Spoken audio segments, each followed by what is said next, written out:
పంజరంలో చిలుకని బంధించి బంధించి ఒక్కసారి విడుదల చేస్తే ఎంత స్వేచ్ఛగా తిరుగుతుందో, నేను కూడా సంసారం అనే పంజరంలో ఇరుక్కుపోయి ఇన్నాళ్ళు నాకు నేనే పెట్టుకున్నానండి అయన్నీ వదిలి ఒక్కసారి బయటకొచ్చేసరికి నా ఇష్టం వచ్చినట్టు అయిపోయింది. ఎంత హ్యాపీగా ఉందోనండి. బయటకొస్తేనే కదా ఏదన్నా బావుంటుంది. కొంచెం ప్రశాంతంగా మైండ్ కూడా బావుంటుందండి. బయటికి తిరుగుతూ ఉంటేనే ఇన్నాళ్ళు ఇంక ఇల్లు, పిల్లలు, ఇంక టైం వాళ్ళకి వండి పెట్టాలి, చెయ్యాలి. ఇంక ఇదే ప్రపంచం అయిపోయింది. కానీ ఈసారి ఇంకా అమ్మ వాళ్ళ ఇంటికొచ్చానే గానీ, అమ్మ వాళ్ళ ఇంట్లో ఉండకుండా అటు ఇటు తిరగటమే సరిపోయిందండి.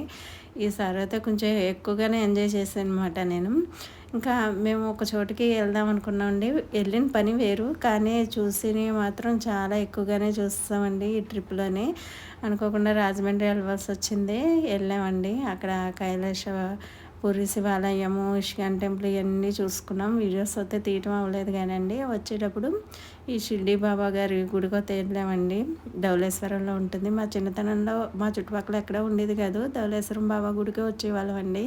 ఇక్కడ స్వామి అయితే నలుపు రంగులో ఉంటారండి. ఎక్కడ ఈ విధంగా ఉండరు. కానీ ధవళేశ్వరం బాబా గారే ఈ రంగులో ఉంటారన్నమాట. ఇంకా హారతి టైం అయిపోయింది.